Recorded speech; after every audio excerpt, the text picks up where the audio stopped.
Lucas, capítulo 9.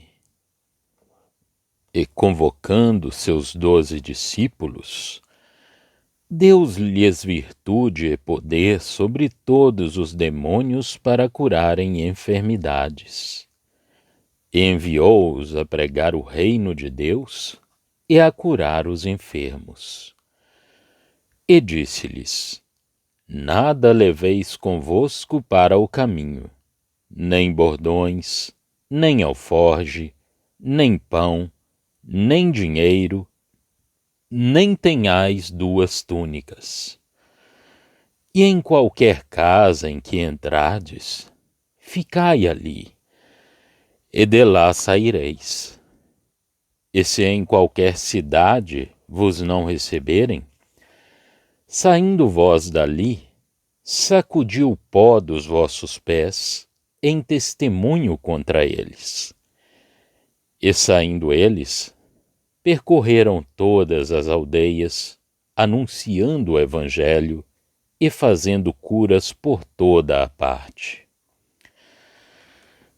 E o tetrarca Herodes ouviu todas as coisas que por ele foram feitas e estava em dúvida, porque diziam alguns que João ressuscitara dentre os mortos, e outros que Elias tinha aparecido, e outros que um profeta dos antigos havia ressuscitado. E disse Herodes: A João mandei eu degolar. Quem é, pois, este de quem ouço dizer tais coisas? E procurava vê-lo. E regressando os apóstolos, contaram-lhe tudo o que tinham feito. E tomando-os consigo, retirou-se para um lugar deserto de uma cidade chamada Betsaida. E sabendo-o a multidão, seguiu-o. E ele os recebeu e falava-lhes do reino de Deus, e sarava os que necessitavam de cura. E já o dia começava a declinar. Então, chegando-se a ele os 12, disseram-lhe: Despede a multidão, para que, indo aos lugares e aldeias em redor, se agasalhem e achem o que comer, porque aqui estamos em lugar deserto. Mas ele lhes disse: Dai-lhes vós de comer. E eles disseram: Não temos senão 5 pães e 2 peixes, salvo se nós próprios formos comprar comida para todo este povo. Porquanto estavam ali quase 5.000 homens. Disse então aos seus discípulos: Fazei-os assentar em ranchos de 50 em 50. E assim o fizeram, fazendo-os assentar a todos. E tomando os 5 pães e os 2 peixes, e olhando para o céu, abençoou-os e partiu-os, e deu-os aos seus discípulos para os porem diante da multidão. E comeram todos, e saciaram-se, e levantaram do que lhes sobejou 12 alcofas de pedaços. E aconteceu que, estando ele só, orando, estavam com ele os discípulos, e perguntou-lhes, dizendo: Quem diz a multidão que eu sou? E respondendo eles, disseram: João, o Batista, outros Elias, e outros que um dos antigos profetas ressuscitou. E disse-lhes: E vós, quem dizeis que eu sou? E respondendo Pedro, disse: O Cristo de Deus. E admoestando-os, mandou que a ninguém referissem isso, dizendo: É necessário que o Filho do Homem padeça muitas coisas, e seja rejeitado dos anciãos e dos escribas, e seja morto, e ressuscite ao terceiro dia. E dizia a todos: se alguém quer vir após mim, negue-se a si mesmo, e tome cada dia sua cruz, e siga-me. Porque qualquer que quiser salvar a sua vida, perdê-la-á. Mas qualquer que por amor de mim perder a sua vida, salvá-la-á. Porque que aproveita o homem granjear o mundo todo, perdendo-se ou prejudicando-se a si mesmo? Porque qualquer que de mim e das minhas palavras se envergonhar, dele se envergonhará o Filho do Homem, quando vier na sua glória, e na do Pai e dos santos anjos. E em verdade vos digo que, dos que aqui estão, alguns há que não provarão a morte, até que vejam o reino de Deus. E aconteceu que, quase 8 dias depois destas palavras, tomou consigo a Pedro, a João e a Tiago, e subiu ao monte a orar.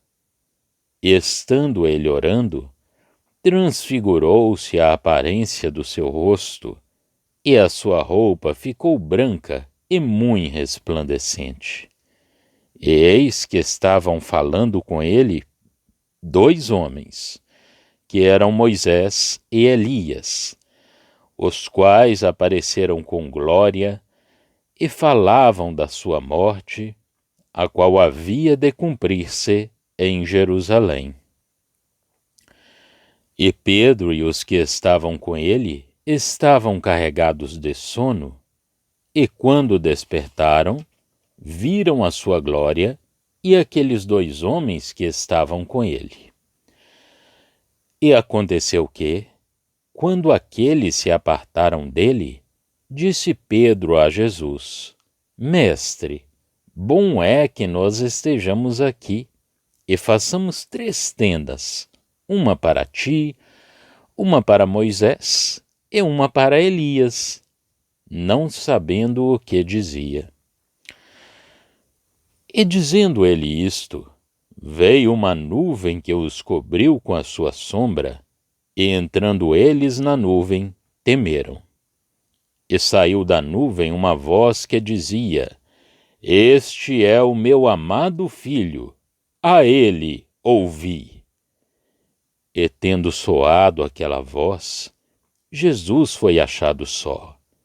E eles calaram-se, e por aqueles dias não contaram a ninguém nada do que tinham visto. E aconteceu, no dia seguinte, que descendo eles do monte, saiu-lhes ao encontro uma grande multidão. E eis que um homem da multidão clamou, dizendo: Mestre, peço-te que olhes para meu filho, porque é o único que eu tenho. Eis que um espírito o toma e de repente clama, e o despedaça até espumar, e só o larga depois de o ter quebrantado. E roguei aos teus discípulos que o expulsassem, e não puderam. E Jesus, respondendo, disse: Ó geração incrédula e perversa, até quando estarei ainda convosco e vos sofrerei? Trazei-me aqui o teu filho. E quando vinha chegando, o demônio o derrubou e convulsionou. Porém Jesus repreendeu o espírito imundo e curou o menino, e o entregou a seu pai. E todos pasmavam da majestade de Deus. E maravilhando-se todos de todas as coisas que Jesus fazia, disse aos seus discípulos: Ponde vós estas palavras em vossos ouvidos, porque o Filho do Homem será entregue nas mãos dos homens. Mas eles não entendiam esta palavra, que lhes era encoberta, para que a não compreendessem e temiam interrogá-lo acerca desta palavra. E suscitou-se entre eles uma discussão sobre qual deles seria o maior. Mas Jesus, vendo o pensamento de seus corações, tomou um menino, pô-lo junto a si e disse-lhes: Qualquer que receber este menino em meu nome, recebe-me a mim. E qualquer que me receber a mim, recebe o que me enviou.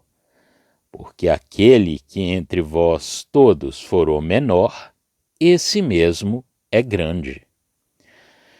E respondendo João, disse: Mestre, vimos um que em teu nome expulsava os demônios, e lhe o proibimos, porque não te segue conosco.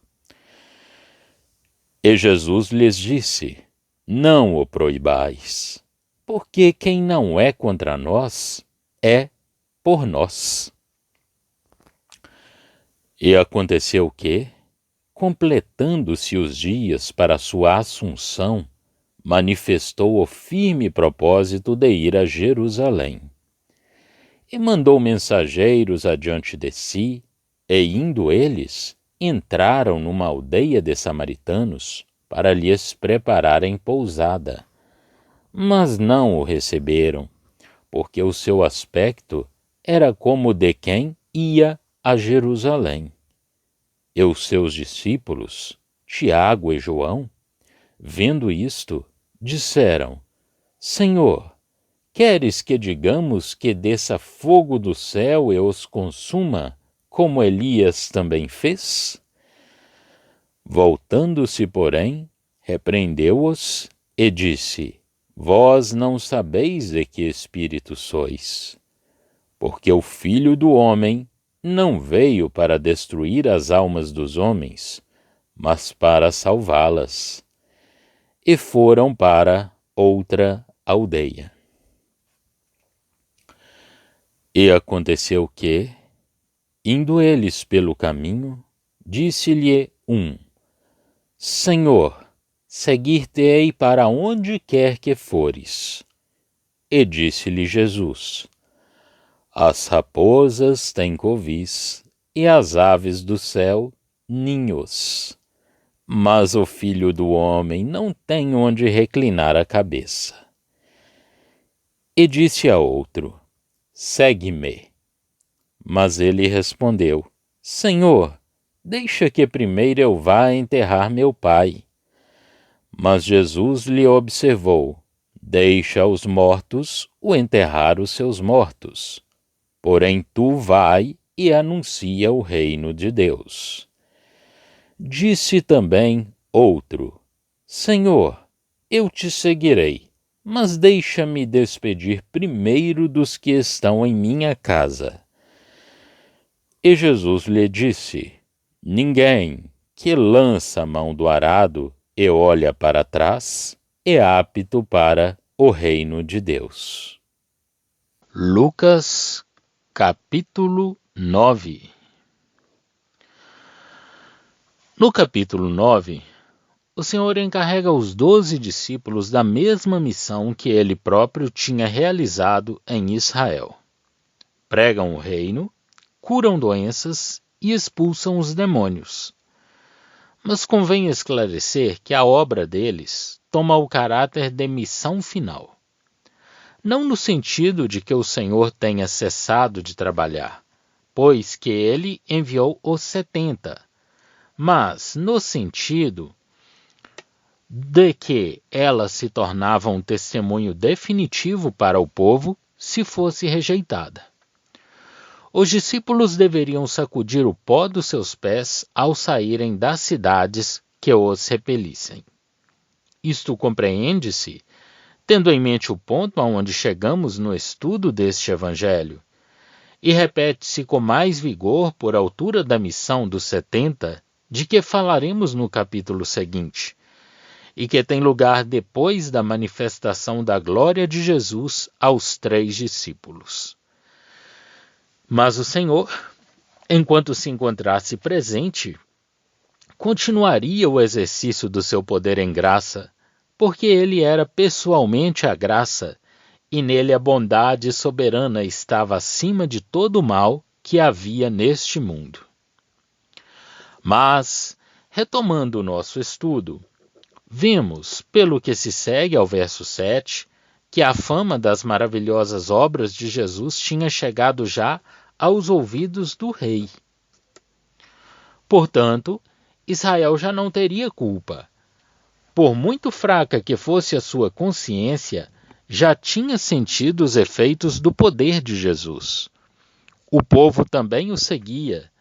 Retirado à parte com seus discípulos, que tinham regressado da sua missão, o Senhor vê-se, dentro em pouco, rodeado pela multidão que o seguia. Mostra-se então o servo em graça dessas gentes, às quais ele prega a boa nova, apesar da incredulidade deles, e cura-lhes as doenças. Mas o Senhor quer dar-lhes uma nova e muito especial prova do poder e da divina presença que ali se encontrava. Tinha sido dito que, no tempo da bênção de Israel por Jeová, quando ele fizesse florir a coroa de Davi, o Eterno fartaria de pão os seus pobres. Salmo 132. E Jesus falou agora. Mas há mais. Vemos também que, em todo este evangelho, Jesus exerce esse poder na sua humanidade pela energia ilimitada do seu Espírito Santo. Daí uma bênção maravilhosa para nós, concedida segundo os soberanos desígnios de Deus, pela perfeita sabedoria de Jesus na escolha dos seus instrumentos.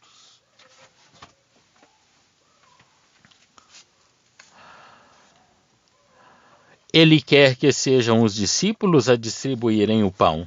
Todavia, é bem o seu poder que realiza o milagre, porque os discípulos não enxergavam nada para além daquilo que os seus olhos podiam avaliar. Aliás, embora seja o Senhor que tudo sacia, na natureza que ele revestiu, toma sempre lugar sob a dependência.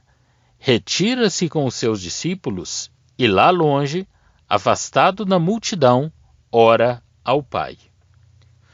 E, tal como nas outras duas notáveis circunstâncias, a da descida do Espírito Santo e a da escolha dos 12 apóstolos, aqui a sua oração constitui de igual modo uma ocasião de manifestar a sua glória, a glória que lhe era devida, mas que o Pai lhe dava na sua qualidade de homem. Note-se também aqui que as suas orações não são oferecidas somente por ocasião dos atos de poder ou dos testemunhos prestados à glória da sua pessoa, em resposta às suas preces.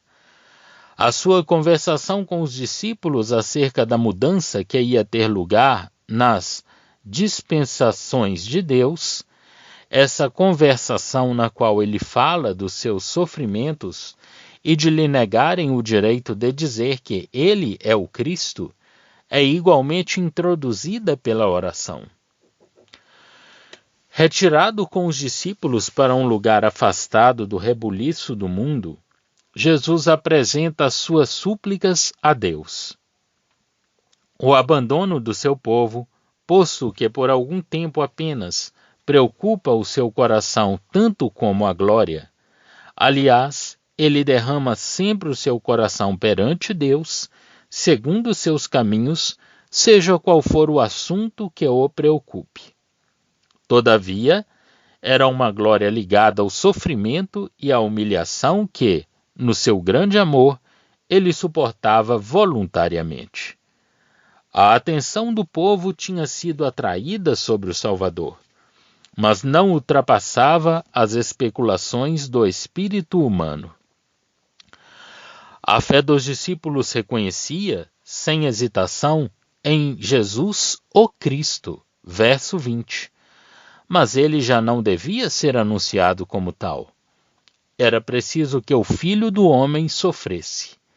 Desígnios mais importantes, uma glória mais excelente que a do Messias deviam concretizar-se, sim, mas através do sofrimento que os discípulos deviam partilhar como experiências da parte dos homens ao seguirem a Jesus.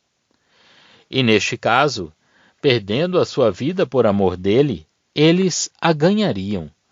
Por quê? Ao seguirem a Jesus, tratava-se da vida eterna da alma e não apenas do reino. Aliás, aquele que era agora rejeitado havia de voltar na sua própria glória, como Filho do Homem segundo o caráter que ele toma neste Evangelho, na glória do Pai, na qualidade de Filho de Deus, como sendo o Eterno, o Salvador, e na glória dos anjos, acima dos quais ele toma lugar. Ele é digno de tal glória, mesmo sendo homem, pois foi ele quem os criou. A salvação da alma, a glória de Jesus, reconhecida segundo seus direitos, tudo era para os discípulos uma séria advertência para o reconhecerem, mesmo quando era desconhecido, desprezado e humilhado. Jesus fortifica a fé de todos aqueles de quem queria fazer colunas, comparar Gálatas 2, e por meio destes, fortifica também a fé de todos os que ouvem a sua palavra e a aguardam. O Senhor declara que, dos que ali se encontravam, alguns havia que de modo nenhum passariam pela morte até que vissem o reino de Deus. Note-se que esta manifestação da glória do reino e do Salvador tinha lugar mais particularmente em favor daqueles que não sabiam o que significava a morte de ser um ganho, por causa da posse da vida eterna, em favor daqueles que já não sabiam esperar por Jesus, para ele mesmo os receber no céu. Em consequência dessa declaração do verso 27, encontramos, 8 dias mais tarde, Jesus retirado numa montanha com 3 dos seus discípulos, Pedro, Tiago e João, para orar. E ali ele transfigurou-se. Apareceu na sua glória e os discípulos veem-no. Mas Moisés e Elias partilham com ele dessa glória, porque os santos do Antigo Testamento têm em Cristo, e pela sua morte, uma parte na glória do reino. Moisés e Elias conversam com ele acerca da sua morte, verso 33. No tempo deles, tinham falado de outras coisas. Tinham estabelecido a lei ou atuado para ela conduzirem o povo, a fim de introduzirem a bênção. Mas agora, tratando-se de uma nova glória, tudo depende da morte de Cristo, e só dela. Tudo mais fica eclipsado, e a voz, fazendo-se ouvir, Jesus ficou só. Versos 30 a 36. A glória do reino celeste e a morte de Jesus são imediatamente colocadas em estreita relação. Pedro não vê senão a introdução de Cristo numa glória igual à de Moisés e de Elias, ligando esta, no seu espírito, a que cada um deles era para os judeus, e a ela associando Jesus.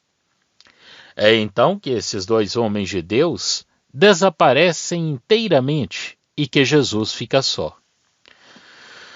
Os discípulos devem escutá-lo, a ele só.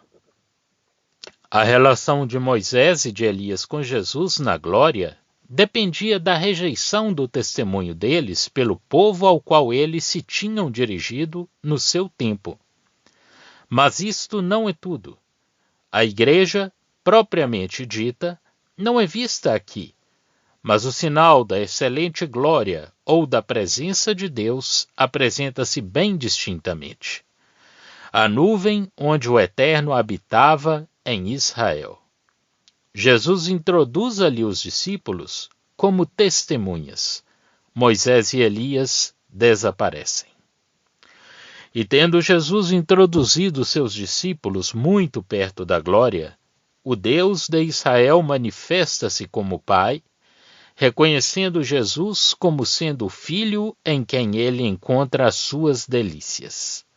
Assim, tudo é mudado nas relações de Deus com o homem.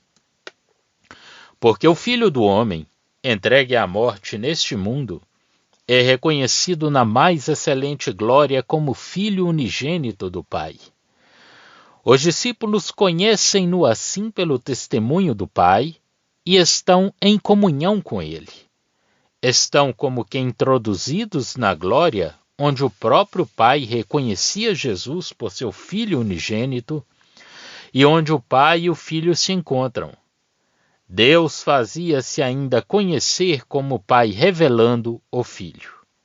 E os discípulos, embora ainda neste mundo, encontram-se já associados com a morada de glória de onde o próprio Jeová tinha, desde sempre, protegido Israel. Jesus, o Filho de Deus, ali estava com eles. Que posição!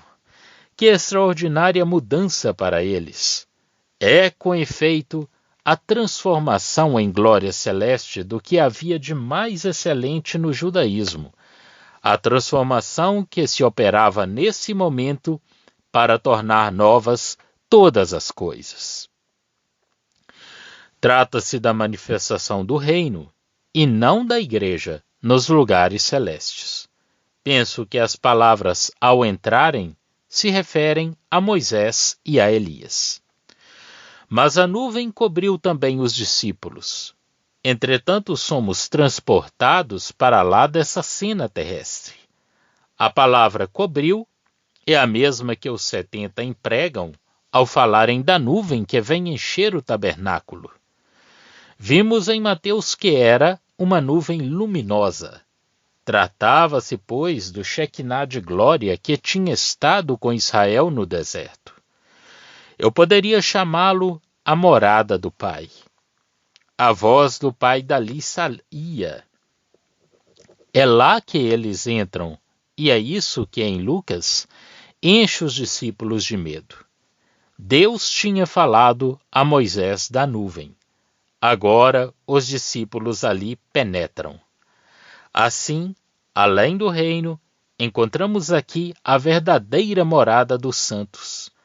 Note-se que somente em Lucas encontramos este aspecto da questão. Ali vemos o reino, Moisés e Elias na mesma glória que o Filho, além de outros homens viventes na terra, mas também a eterna morada dos santos. É grande o proveito que, pessoalmente, podemos tirar desta passagem, visto ela nos revelar, de maneira impressionante, o estado celeste e glorioso. Os santos estão na mesma glória que Jesus. Estão ali com ele. Conversam familiarmente com ele acerca do que vai passar-se. Os sofrimentos e a morte de Jesus. Conversam acerca dos sentimentos produzidos pelas circunstâncias que afetam os seus corações. Em lugar de receber o reino em Jerusalém, a cidade bem-amada, Jesus devia ali morrer. E os santos conversam com ele acerca disso, com a perspicácia que lhes dão os desígnios de Deus, porque os próprios fatos ainda se não tinham consumado. Tais são as relações dos santos com Jesus no reino, porque até aqui não é questão senão da manifestação da glória, tal como o mundo haverá, juntando-lhe as conversas dos glorificados com Jesus, os três que se encontravam no monte. Mas esses 3 discípulos são levados mais longe. Entram na morada do Pai e são instruídos por ele. O Pai comunica-lhes, pelo Filho, os seus próprios afetos. Moisés e Elias prestam testemunho a Jesus e serão glorificados com ele, mas Jesus fica só para a igreja. E isto é mais do que o reino. É a comunhão com o Pai e com seu Filho Jesus, seguramente incompreendido então, mas sendo-o agora pelo Espírito Santo. Que extraordinária maravilha esta! A entrada dos santos na excelsa glória, no Shekinah, a morada de Deus. E essas comunicações feitas pelo Pai, dos afetos que ele traz ao seu Filho, são ainda mais do que a glória. Todavia, Jesus permanece invariavelmente o objeto que enche a cena para nós. E quanto à nossa posição nesse mundo, notemos que o Senhor fala também intimamente da sua morte com seus discípulos, como faz com Moisés e Elias. E estes não são mais íntimos com ele do que Pedro, Tiago e João. Que doce e precioso pensamento! O céu não está tão longe de nós como nós pensamos. Note-se também que, se Jesus mostra aos seus discípulos a glória do reino e a entrada dos santos na excelsa glória, onde se encontra o Pai, também ele desceu sobre esta terra, e nela encontrou a cruz e o poder de Satanás, terra onde nós temos de andar. O que se segue, versos 37 e seguintes, mostra o contraste de tudo isto com o estado de coisas que se passava ao fundo do monte. Os discípulos são incapazes de aproveitar do poder de Jesus, já manifestado, para expulsar o poder de Satanás, o que justifica Deus em tudo o que ele revelava no monte acerca dos seus desígnios, e para introduzir o cumprimento destes, leva ao pôr de lado o sistema judaico. Mas isso não impede a ação da graça de Jesus para livrar os homens da condenação eterna, enquanto estava ainda com eles, e isto até ser finalmente rejeitado pelos homens. Agora, subtraindo-se à admiração sem fruto do povo, Jesus insiste junto dos seus, falando-lhes da sua rejeição e da sua crucificação, estendendo a aplicação deste princípio até ao aniquilamento de si próprio e à humilhação, que aceitaria tudo o que era inferior. O resto do capítulo, a partir do verso 46, apresenta-nos os diferentes traços do egoísmo e da carne, colocados em contraste com a dedicação e a graça manifestadas em Cristo, tendendo a impedir o crente de andar nas pegadas de Jesus. Os versos 46 a 48, 49, 50 e 51 a 56 apresentam alguns exemplos disso. Estas 3 passagens indicam sucessivamente cada uma delas uma espécie de egoísmo. O egoísmo pessoal, o egoísmo corporal, aquele que se liga a um corpo ao qual estamos associados, e o egoísmo que se reveste de uma aparência de zelo por Cristo, mas que não traz a sua imagem, egoísmo mais sutil do que os outros, e por isso mesmo, mais difícil de perceber pelo homem. Em seguida, versos 57 a 62, o Espírito de Deus coloca diante dos nossos olhos o contraste entre a vontade ilusória do homem e o chamamento eficaz da graça, a descoberta da repugnância da carne em presença de um chamamento real e a necessidade de uma abnegação absoluta de tudo para poder responder-lhe. Note-se que, quando a vontade do homem atua, ele não sente as dificuldades, mas não é qualificado para a obra do Senhor. Quando há um verdadeiro chamamento, os obstáculos fazem-se sentir. No verso 49, encontramos João interrogando Jesus e dizendo-lhe: Mestre, vimos certo homem que em teu nome expelia demônios e lhe proibimos, porque não segue conosco. Em resposta ao espírito que, esquecido da cruz, procura neste mundo o engrandecimento individual ou coletivo, o Senhor exprime aos seus discípulos algo que ele bem conhecia, que estava bem patente diante de Deus, que todos, neste mundo, eram de tal modo contra eles, que aquele que o não era, só por isso mesmo já se mostrava por eles. Não lhe proibais, porque quem não é contra vós outros, é por vós. Há uma outra razão, dada em Marcos 9,40, mas não é repetida aqui. Neste Evangelho, o Espírito do Senhor confina-se no ponto de vista que estamos considerando.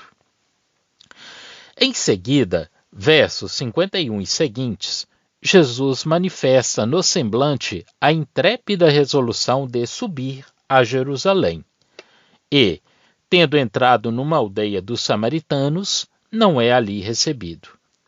Aos olhos dos discípulos, os samaritanos, repelindo o Messias, mereciam ser destruídos pelo fogo do céu. Mas Cristo não veio a este mundo para destruir os homens, e sim para os salvar.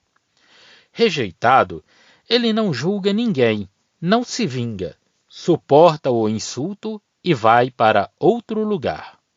Enfim, versos 57 e seguintes, alguém quer servir a Jesus aqui na terra.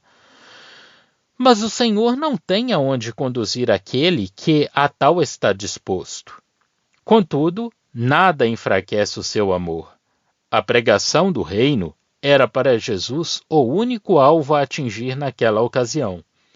O homem morto para Deus podia ocupar-se dos mortos, mas aquele que vivia e que era chamado, de uma só coisa devia ocupar-se, do reino, para dele dar testemunho, e ocupar-se dele sem olhar para trás, abstraindo de todas as outras coisas, devido à grande urgência desta.